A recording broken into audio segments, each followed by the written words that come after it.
मेरे साथी, कैसे हैं आप लोग? उम्मीद करते हैं कि आप लोग अच्छे होंगे, मस्त होंगे और स्वस्थ होंगे। तो बाबूरी, आज हम क्लास 12 के प्रति हिंदी की बात करने वाले हैं। यानी क्लास 12 में दिगंत, यानी हम लोग क्लास 12 का दिगंत बुक के प्रति बात करने वाले हैं। जो आप लोग क्लास 12 में आपका दिगंत यानी कविता, यानी कविता का पहला चैप्टर आज आप लोग को लेकर आए हैं, जो आप लोग को बहुत ज्यादा इंपॉर्टेंट होने वाला है, जो बोर्ड एग्जाम में सवाल होगा, हो यहीं से आएगा।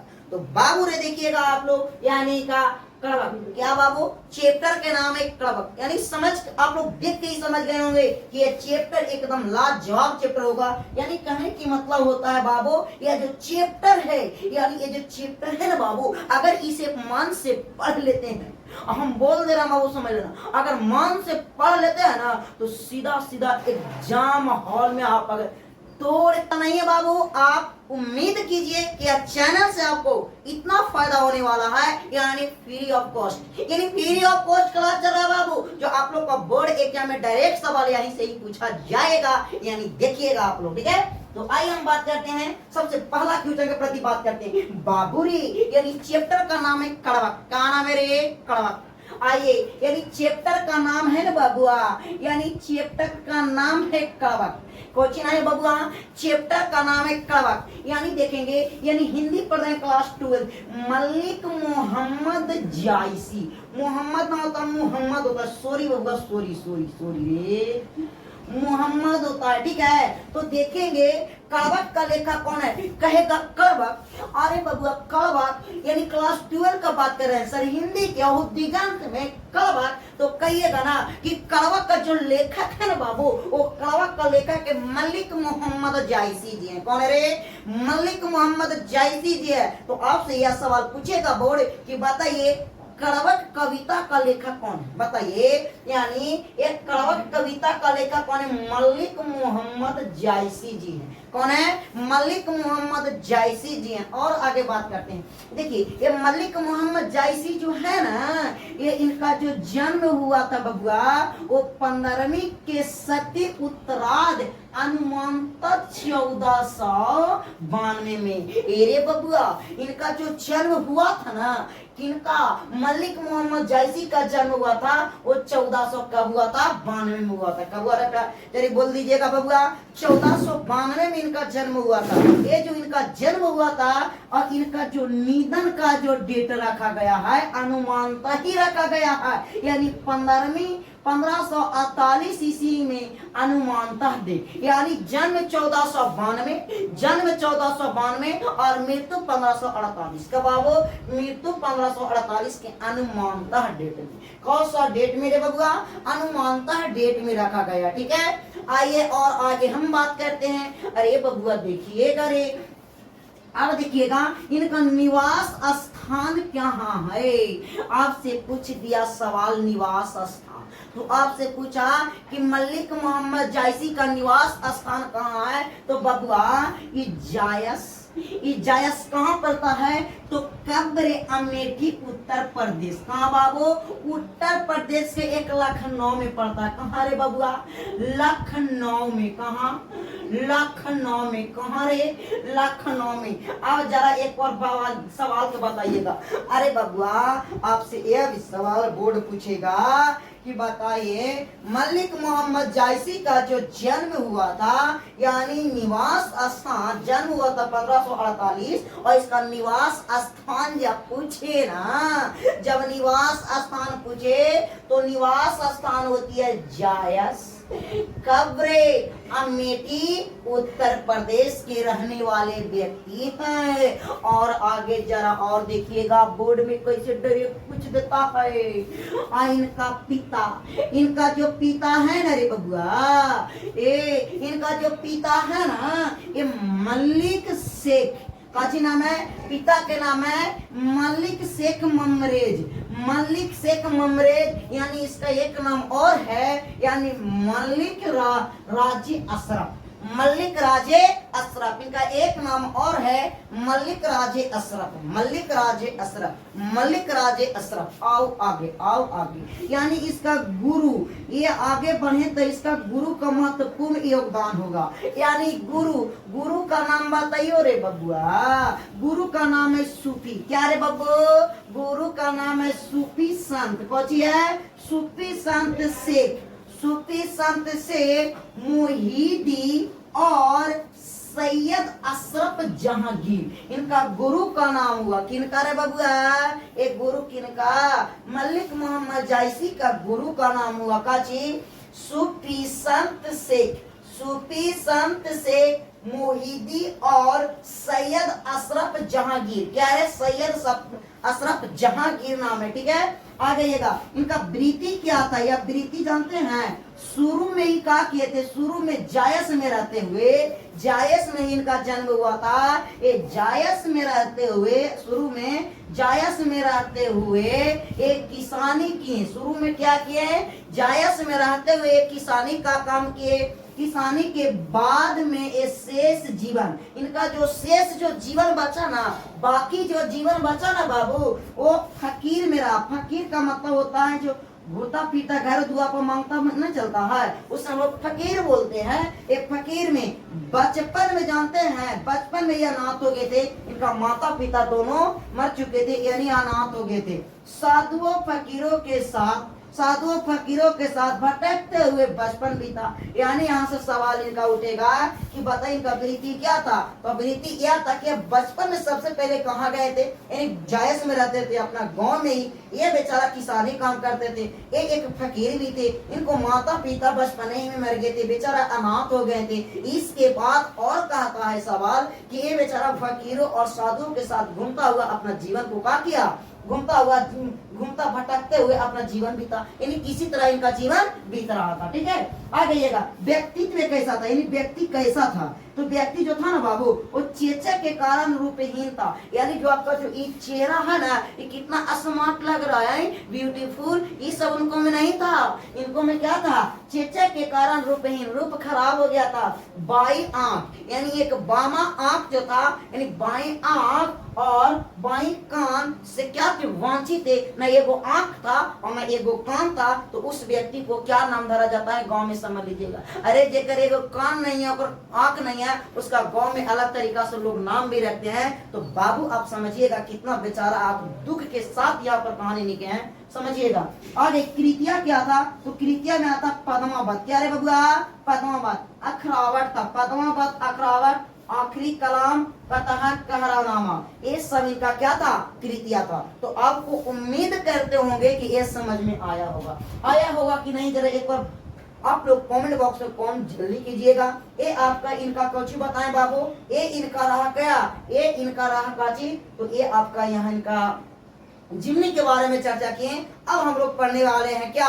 कविता। क्या पढ़ेंगे रे बबुआ? कविता। तो आपको एक भी सवाल यहाँ से छूटने वाला नहीं है बाबू। आप उम्मीद कीजिए कि चैनल से आपको इतना फायदा होने वाला है, यानी फ्री ऑफ कॉस्ट। यानी फ्री ऑफ कॉस्ट क्लास चल रहा है बाबू, जो आप लोग का बोर्ड एग्जाम में डायरेक्ट सवाल यहीं से ही पूछा जाएगा। यानी देखिएगा आप लोग। ठीक है, तो आइए हम बात करते हैं। सबसे पहला क्वेश्चन के प्रति बात करते हैं। बाबूरी, यानी चैप्टर का नाम है कड़वक। क्या नाम है रे? कड़वक। आइए, यानी चैप्टर का नाम है ना बबुआ, यानी चैप्टर का नाम है कड़वक। क्वेश्चन है बबुआ, चैप्टर का नाम है कड़वक। यानी देखेंगे, यानी हिंदी पढ़ रहे हैं क्लास 12। मलिक मोहम्मद जायसी। मोहम्मद ना होता, मोहम्मद होता। सॉरी बबुआ, सॉरी मोहम्मद होता है। ठीक है, तो देखेंगे कड़वक का लेखक कौन है? कहेगा कड़वक। अरे बबुआ कड़वक यानी क्लास 12 का बात कर रहे हैं सर, हिंदी क्या हो दिगंत में कड़वक। तो कहिएगा ना कि कड़वक का जो लेखक है ना बाबू, वो कड़वक का लेखक है मलिक मोहम्मद जायसी जी है। कौन है रे? मलिक मोहम्मद जायसी जी है। तो आपसे यह सवाल पूछेगा बोर्ड कि बताइए कड़वक कविता का लेखक कौन है? बताइए, यानी एक कड़वक कविता का लेखक कौन है? मलिक मोहम्मद जायसी जी हैं। कौन है? मलिक मोहम्मद जायसी जी हैं। और आगे बात करते हैं। देखिए, ये मलिक मोहम्मद जायसी जो है ना, ये इनका जो जन्म हुआ था बबुआ, वो 15वीं के सती उत्तरार्ध अनुमानतः 1492 में। एरे बबुआ, इनका जो जन्म हुआ था ना, किनका, मलिक मोहम्मद जायसी का जन्म हुआ था, वो 1400 कब हुआ था? 92 में हुआ था। कब हुआ था? चलिए बोल दीजिएगा बबुआ, 1492 में इनका जन्म हुआ था। ये जो इनका जन्म हुआ था और इनका जो निधन का जो डेट रखा गया है, अनुमानता ही रखा गया है, यानी 1548 ईस्वी में अनुमानता डेट, यानी जन्म 1492 और मृत्यु 1548। कब आवो? मृत्यु 1548 के अनुमानता डेट में। कौन सा डेट में रे बबुआ? अनुमानता डेट में रखा गया। ठीक है, आइए और आगे हम बात करते हैं। अरे बबुआ देखिएगा रे, अब देखिएगा इनका निवास स्थान कहाँ है। आपसे पूछ दिया सवाल निवास स्थान, तो आपसे पूछा कि मलिक मोहम्मद जायसी का निवास स्थान कहाँ है, तो बबुआ ये जायस कहाँ पड़ता है? तो कब्र अमेठी, उत्तर प्रदेश। कहाँ बाबू? उत्तर प्रदेश के 1 लखनऊ में पड़ता है। कहाँ रे बबुआ? लखनऊ में। कहाँ? लखनऊ में। कहाँ रे? लखनऊ में। अब जरा एक और सवाल तो बताइएगा। अरे बबुआ, आपसे यह भी सवाल बोर्ड पूछेगा कि बताइए मलिक मोहम्मद जायसी का जो जन्म हुआ था, यानी निवास स्थान, जन्म हुआ था 1548 और इसका निवास स्थान जब पूछे ना, जब निवास स्थान पूछे तो निवास स्थान होती है जायस, कब्रे अमेठी, उत्तर प्रदेश के रहने वाले व्यक्ति हैं। और आगे जरा और देखिएगा बोर्ड में कैसे डायरेक्ट पूछ देता है।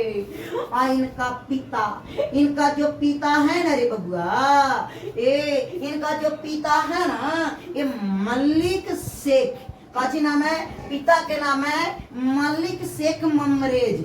मलिक शेख ममरेज, यानी इसका एक नाम और है, यानी मलिक राजे अशरफ। मलिक राजे अशरफ, इनका एक नाम और है मलिक राजे अशरफ। मलिक राजे अशरफ, मलिक राजे अशरफ। आओ आगे, यानी इसका गुरु, ये आगे बढ़े तो इसका गुरु का महत्वपूर्ण योगदान होगा। यानी गुरु का नाम बताइयो रे बबुआ। गुरु का नाम है सूफी। क्या रे बबू?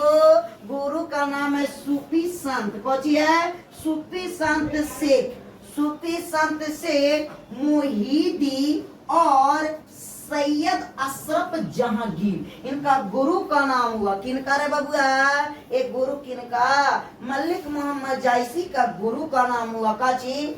सूफी संत शेख मुहीदी और सैयद अशरफ जहांगीर। क्या है? सैयद अशरफ जहांगीर नाम है। ठीक है, आ जाइएगा। इनका वृत्ति क्या था? यह वृत्ति जानते हैं? शुरू में ही क्या किए थे? शुरू में जायस में रहते हुए, जायस में इनका जन्म हुआ था। ये जायस में रहते हुए, शुरू में जायस में रहते हुए एक किसानी की। शुरू में क्या किए? जायस में रहते हुए किसानी का काम किए। किसानी के बाद में ये शेष जीवन, इनका जो शेष जो जीवन बचा ना, बाकी जो जीवन बचा ना बाबू, वो फकीर में रहा। फकीर का मतलब होता है जो घूरता पीता घर दुआ पर मांगता न चलता है, उस हम लोग फकीर बोलते हैं। एक फकीर में बचपन में जानते हैं, बचपन में ये अनाथ हो गए थे। इनका माता पिता दोनों मर चुके थे, यानी अनाथ हो गए थे। साधुओं फकीरों के साथ भटकते हुए बचपन बीता। यानी यहाँ से सवाल इनका उठेगा कि बताइए इनका वृत्ति क्या था? तो वृत्ति यह था कि बचपन में सबसे पहले कहाँ गए थे? यानी जायस में रहते थे, अपना गांव में ही। ये बेचारा किसानी काम करते थे। एक फकीर भी थे, इनको माता पिता बचपन ही में मर गए थे, बेचारा अनाथ हो गए थे। इसके बाद और कहता है सवाल कि ये बेचारा फकीरों और साधुओं के साथ घूमता हुआ अपना जीवन को क्या किया? घूमता भटकते हुए अपना जीवन बीता। यानी किसी तरह इनका जीवन बीत रहा था। ठीक है, आ जाइएगा। व्यक्तित्व कैसा था? यानी व्यक्ति कैसा था? तो व्यक्ति जो था ना बाबू, वो चेचक के कारण रूपहीन था। यानी जो आपका जो ये चेहरा है ना, ये कितना स्मार्ट लग रहा है, ब्यूटीफुल, ये सब उनको में नहीं था। इनको में क्या था? चेचक के कारण रूपहीन, रूप खराब हो गया था। बाई आंख, यानी एक बामा आंख जो था, यानी बाई आंख और बाई कान से क्या थे? वांछित थे, न न एगो आंख था और न एगो कान था, तो उस व्यक्ति को क्या नाम धरा जाता है गांव में, समझ लीजिएगा। अरे जेकर एगो कान नहीं है और आंख नहीं है, उसका गांव में अलग तरीका से लोग नाम भी रखते हैं। तो बाबू आप समझिएगा कितना बेचारा आप दुख के साथ यहाँ पर कहानी लिखे हैं, समझिएगा। आगे कृतिया क्या था, तो कृतिया में आता पद्मावत। क्या रे बबुआ, पद्मावत। अखरावट था, पद्मावत अखरावट, आखिरी कलाम, कतहत, कहरानामा, ये सब इनका क्या था, कृतिया था। तो आपको उम्मीद करते होंगे कि ये समझ में आया होगा कि नहीं, जरा एक बार आप लोग कमेंट बॉक्स में कमेंट जल्दी कीजिएगा। ये आपका इनका कौची बताएं बाबू, ये इनका रहा क्या, ये इनका रहा काची, तो ये आपका यहाँ इनका जिमनी के बारे में चर्चा किए। अब हम लोग पढ़ने वाले हैं क्या, कविता। क्या पढ़ेंगे रे बबुआ, कविता को पढ़ने वाले हैं। तो आप लोग बने रहिएगा क्लास में, ठीक है। तो देखिएगा कविता पढ़ते हैं, ठीक है। तो देखिएगा आप लोग कविता पार्ट 1 की प्रति बात करते हैं। पहला कविता में कहा जा रहा है बाबू, देखिएगा कह रहा है कविता क्या कह रहा है कि एक नैन कवि मोहम्मद गुनी बोल रहा है कि एक नैन कवि मोहम्मद गुनी, सोई बिमो जो एक कभी सुनी, चांद जैसे जग विधि अवतारा, दिना कलंक किना अजी इहारा, जग असुजा एक इनो ना उबा सुख असनक तहमाहा, जाओ लही अमही टाव न होई, तो लही अवन सुगंध न सोई, किना समुद्रे पानी जो खारा, तो अति बहु असु अपारा, जो सिमेरु त्रिशूल विनाशा, भा कंचन गिरी लगा आकाशा, एक नयन जस दर्पण आते ही निर्मल भाव, सब रूप बत गई मुख जो वही गई चाऊ। बोला गया है, इस कवि ने ये अच्छे लय में अपना कविता को लिखे हैं, एकदम मस्त लय में लिखे बबुआ। जब पढ़िएगा ना तो मन में आपको क्या उठेगा, एक मन में ही उठेगा बाबू कौची। तो इसमें कविता से ज्यादा मोटिवेशन है, एक अपने आगे बढ़ने से कितने चीज से यह तुलना किए हैं, इसे पढ़ना है।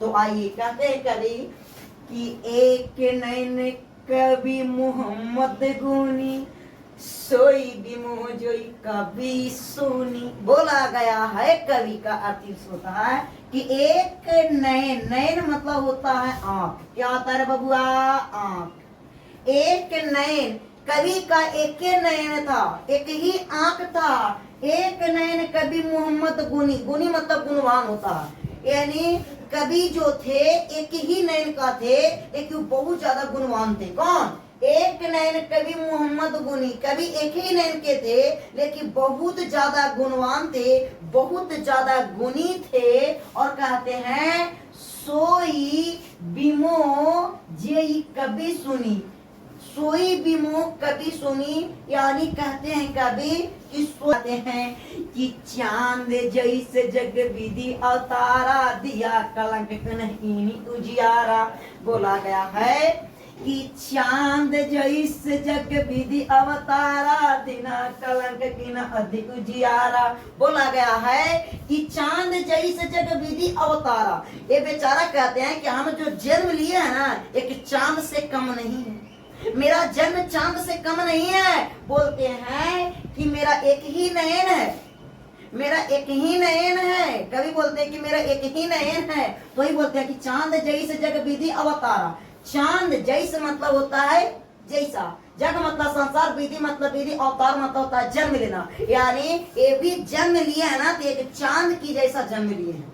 कौन, अपना तुलना करते हैं चांद भगवान से। बोलते हैं कि हम भी जो जन्म लिया है एक चांद जैसा, इन्हें बोलते हैं कि जग तथा चांद जैसे जग विधि अवतारा। भगवान भी हमको संसार में भेजे हैं, एक अवतार के रूप में भेजे हैं।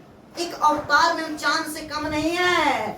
दिना कला के किनारे उजियारा, यानी देखिएगा दिना कला के किनारे अजियारा, चांद में भी देखिएगा, चांद में भी देखिएगा। अब चांद में भी देखिएगा ना तो इस प्रकार से आपको धब्बा देखने को मिलेगा। यानी कहने का मतलब होता है ये बेचारा अपने आप से तुलना चांद से करते हैं। कहते हैं कि देखिए मेरा जो एक आंख नहीं है और एक कान नहीं है, इसका मतलब यह है कि जिस प्रकार से मेरा भगवान गुणवान तो बना दिए लेकिन कमी कुछ न कुछ छोड़ के गए हैं, उसी प्रकार से कहते हैं कि चांद भगवान तो बने लेकिन चांद में भी कुछ कमी है। जैसे कि कहा कहा गया है कि चांद भी देखिएगा तो उसमें धब्बा धब्बा नजर आता है, चांद पूरा सफेद नहीं है, यानी उसमें भी कलंक है। यानी कभी अपना आप से कलंक किसने बताना चाह रहे हैं, किसमें, तो वो बताना चाहते हैं किसमें, चांद में। ठीक है, इतना तक समझ में आया होगा। आगे आगे कहते हैं कि जग सूजा एक ही नैना सुख असनक तहमाहा।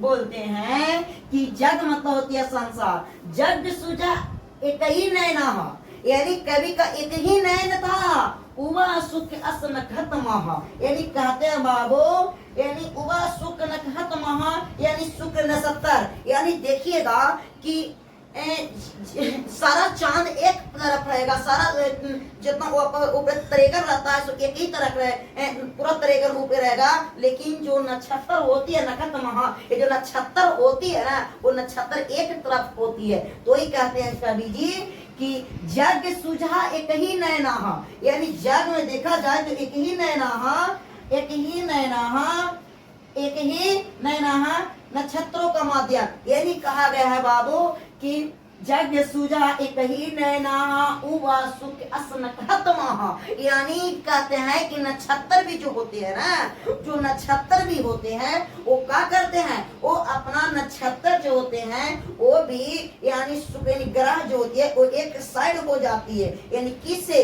त्रेगन जो होती है चंद्रमा में उससे। ठीक है, आगे बोलते हैं कि जो लब कथा जो लही अमही डाव न होई, तो लही अमही सुगंध न सोई।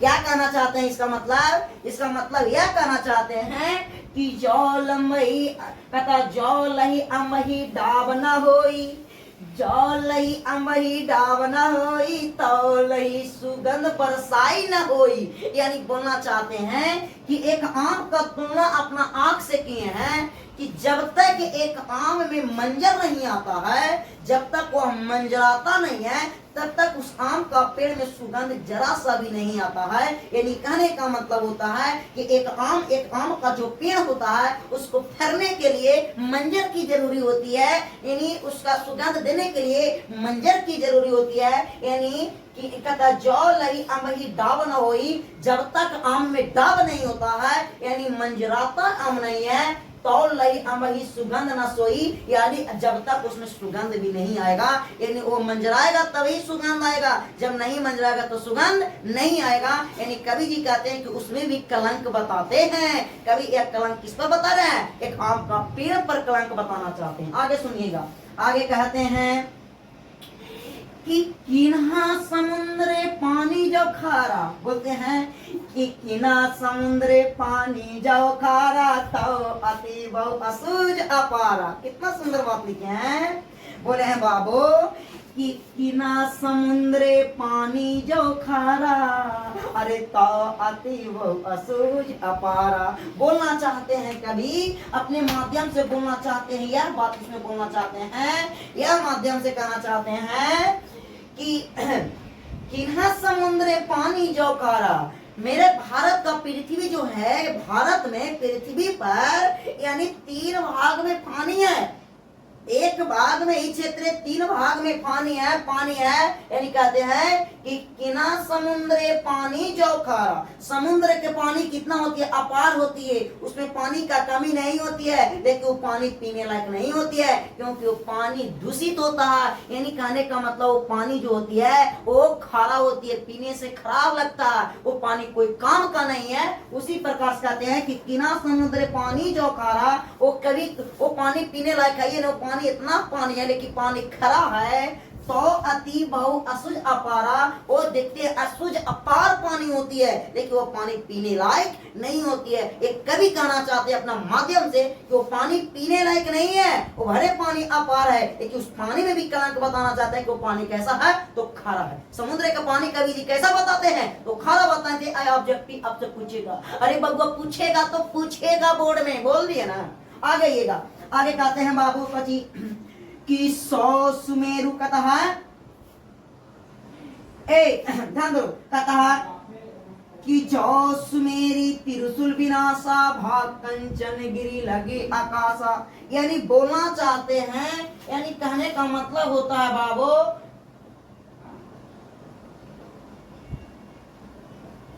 यानी कहना चाहते हैं, यहाँ के बाद कहना चाहते हैं क्या बाबू, सुनिएगा। जो सुमेरु त्रिशूल विनाशा, जो सुमेरु त्रिशूल विनाशा भाग कंचन गिरी लगा आकाशा।